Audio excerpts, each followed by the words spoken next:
So in the previous video, we discussed the normal curve rule, or the empirical rule, that has this 68, 95, 99.7% of observations within so many standard deviations from the mean. We're now going to take that idea and apply it to some problems. So in this example, we're looking at the number of points that Kentucky scores in a basketball game. It's said to be relatively normal, and the idea of it saying that it's normal means it has that bell-shaped curve with a mean of 75, so that's giving us that Greek mu, and a standard deviation of 8 points. So that's giving us our sigma to be 8. What you see here in parentheses is a shorthand notation of saying that exact same thing. The capital N just stands for things being normal. The first number is the mean, and the second number is the standard deviation. Y, as you remember, represents our observation before, so Y here represents the number of points that Kentucky scores in a basketball game. The little squiggly here means distributed. So really all this is saying is exactly what we have here in words. Our number of points in a Kentucky basketball game is distributed normally with a mean of 75 and a standard deviation of 8. Knowing that information, we're going to figure out what percent of Kentucky games they would score between 67 and 83 points. So now this time we have actual numbers to work with instead of just the symbols mu and sigma. As discussed in the previous video, the mean is where that peak is occurring. So right down here at 75 is where I'm going to put my mean, because that's where the peak occurs. Now my step size here is however big my standard deviation is. So my standard deviation being 8 means that each time I go out one of these spaces, it's going to be a distance of 8 for every single one of these. And then as we're moving to the left, we're just subtracting 8 each time. And as we're moving to the right, we're adding 8 each time. So if I subtract 8 once, I get 67. If I subtract 8 again, I get 59. And subtract 8 again, I get 51. Now moving to the right-hand side, we're adding 8 each time. So here we're going to get 83. 91, and then finally 99. Now I'll actually pay attention to the problem. The problem wants us to find between 67 and 83 points. So that is from here to here. And I want everything between those values. Now let's figure out how we can use that normal curve rule to help us. So we have 68% within 1, 95% within 2, and 99.7% within 3. I can see here that I went exactly 1 standard deviation below to 1 standard deviation above. So since I went exactly 1 standard deviation in both directions, that's going to give me 68%. So we are 1 standard deviation away in both directions. So that's given me that 68%. Now actually interpreting that, so Kentucky scores between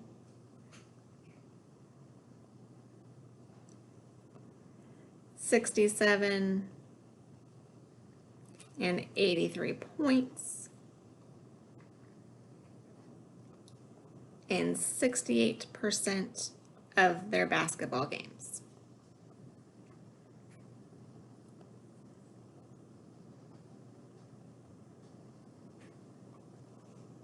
All right, that one was pretty easy because we were exactly 1 standard deviation away in both directions.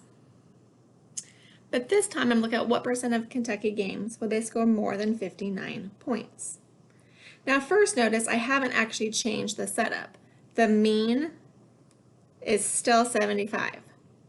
My standard deviation is still 8. So I'm going to get the exact same numbers along the bottom here for my little scale to be working with. That is not going to change. But now this time in the question, we want more than 59 points. So I want everything above that 59.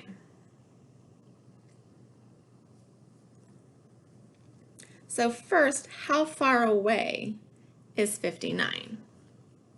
Well, 59 is 2 standard deviations below the mean.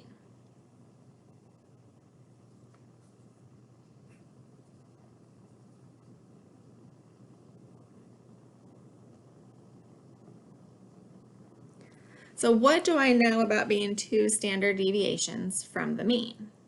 Well, I know that I get 95%, but that's if I go out 2 standard deviations in both directions. So that means that I know that there's 95% then between the 59, which is 2 below, and then 91, because that one's 2 standard deviations above. So if I broke this up, I would know from here to here, that's 95%. But I also need this piece. I need everything above 91 to add to that. So what can I do to help me? Well, first, I'm going to just use what I already have on my picture as one way to approach to find this extra value. So if I have 95% currently on my picture, that means that there is 5% more that I can add to the picture.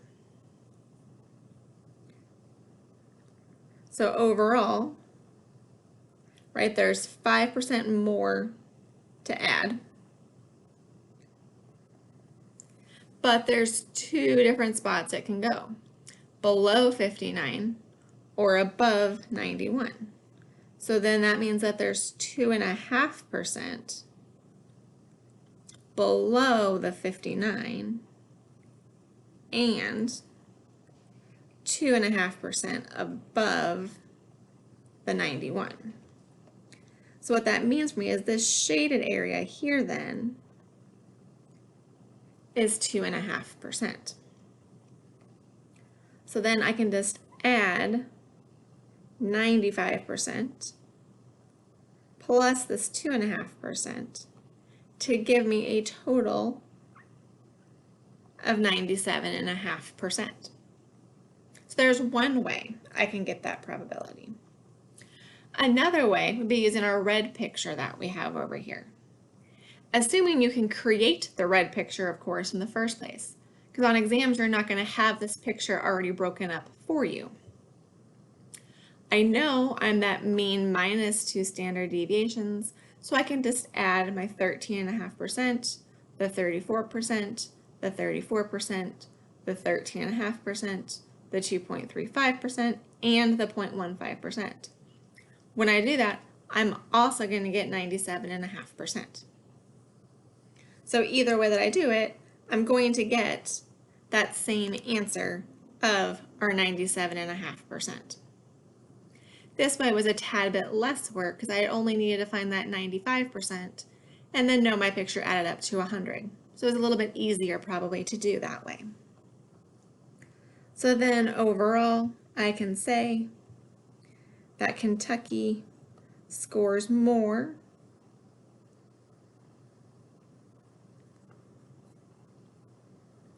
than 59 points in 97.5% of their basketball games.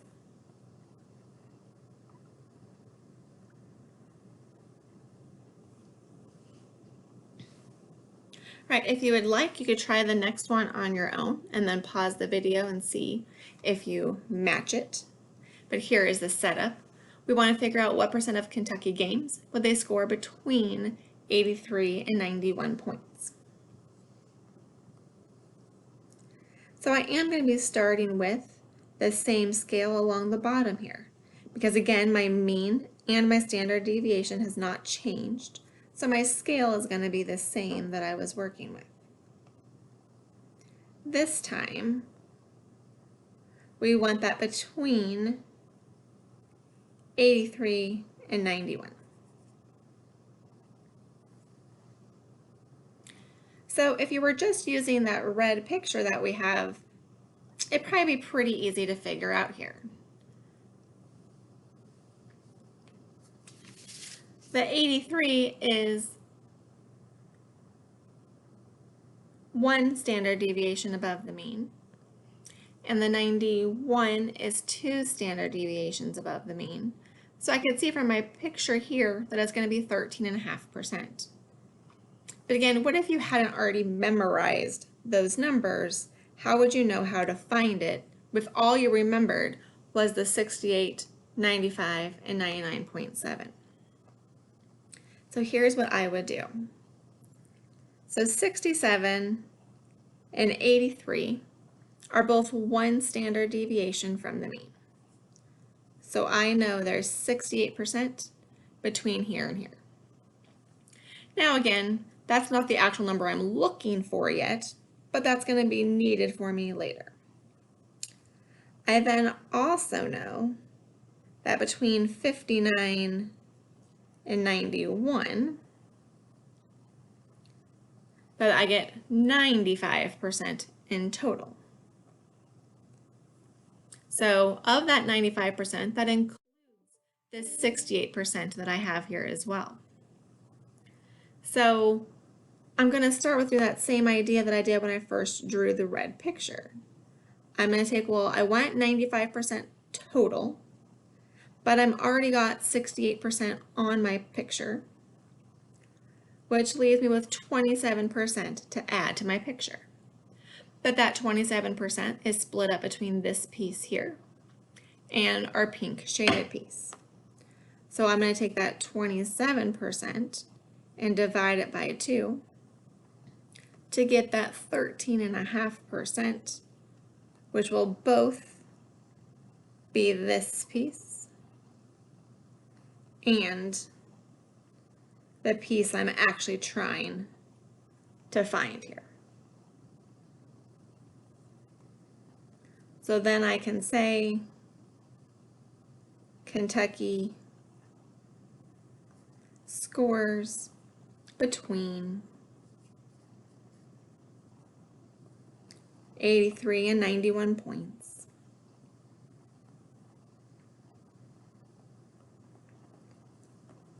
In 13.5% of their basketball games.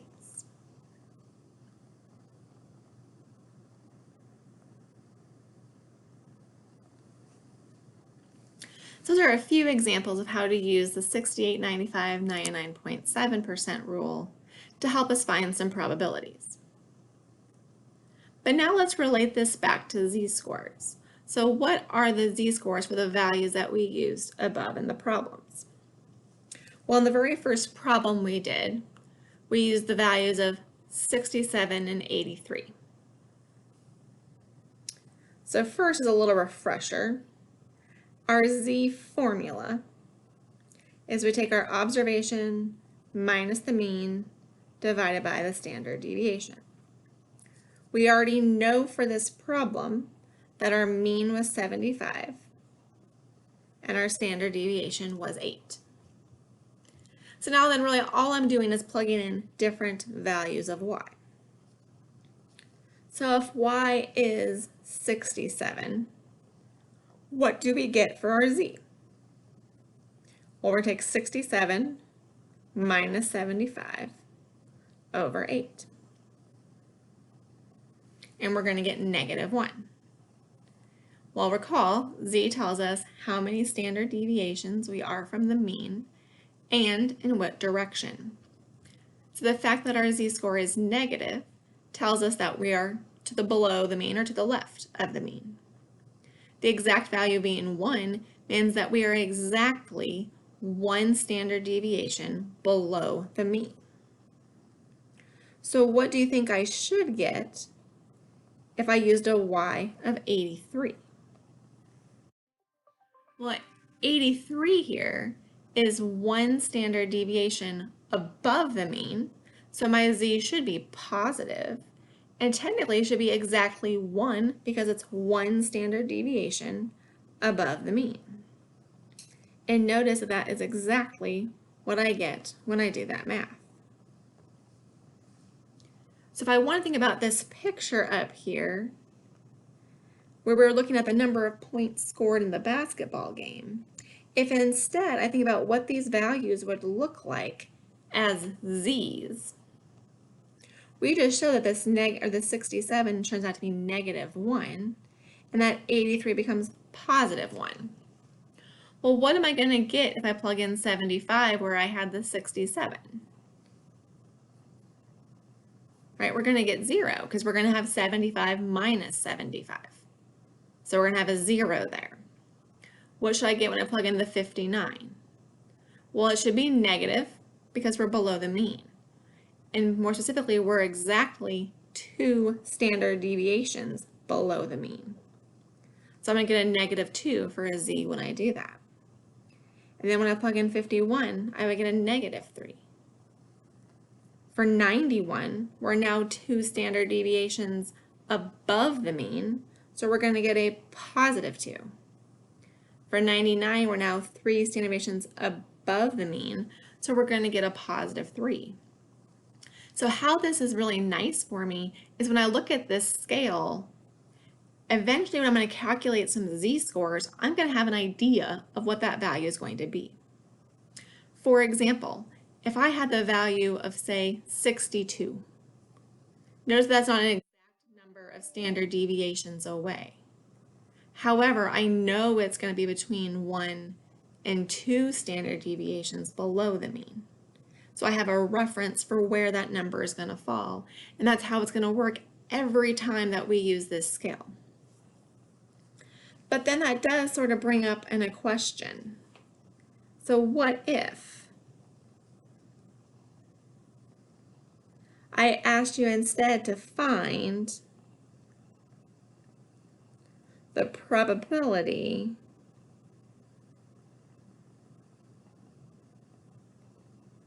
that Kentucky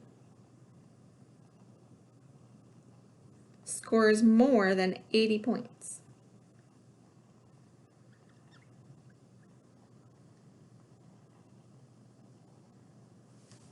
Now, why is that one different? Well, that number is not an exact number on the bottom. So I can't use that 68, 95, 99.7 rule that we've been talking about. So that's where we're going to go in the next videos, is how do I calculate these probabilities when they're no longer an even number of standard deviations away and instead are falling like one of the decimal values away from the mean. In the very next video, we'll talk about some steps to go through when calculating these probabilities.